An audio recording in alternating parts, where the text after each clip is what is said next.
Fin du congrès du Parti communiste aujourd'hui à Saint-Ouen, pas de surprise, Georges Marchais reste secrétaire général, pas de surprise non plus, Pierre Juquin quitte le bureau politique, reste l'évolution de la composition du comité central, qui est le parlement du parti. Là, on voit que les débats ont été serrés et que les dosages ont été savants. Michel Naudy. Comment réduire la contestation sans que l'opération chirurgicale ne se traduise par une trop forte saignée? C'est l'équation qu'a eu à résoudre le congrès du Parti communiste et singulièrement sa direction. Le traitement choisi est à dose variable. Pour Pierre Juquin, c'est l'éviction du bureau politique assortie du maintien au comité central. Pour Marcel Rigout et Félix Damet, c'est la réélection au comité central, mais accommodée d'un sérieux avertissement. Ils ont été abondamment rayés par 200 à 300 délégués. Pour les autres, ceux que ne protégeait pas la notoriété ou une opposition nette à la direction, c'est la sortie des organismes dirigeants. Et là, la liste est symbolique.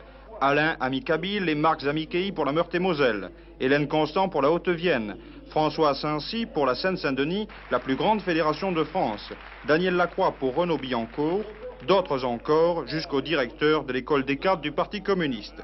Quant à ceux qui furent sauvés in extremis, Georges Marchais leur a clairement délimité le terrain.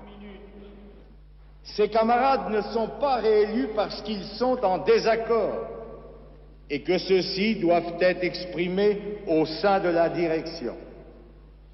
Ils sont réélus malgré leur désaccord et parce que le Congrès pense que notre parti a la force, la maturité nécessaire pour faire face à cette situation effectivement sans précédent à ce niveau et pour la faire évoluer positivement. Tout se passe en vérité comme si on avait conservé quelques branches en prenant soin de couper les racines. La cause est entendue, du moins pour l'immédiat.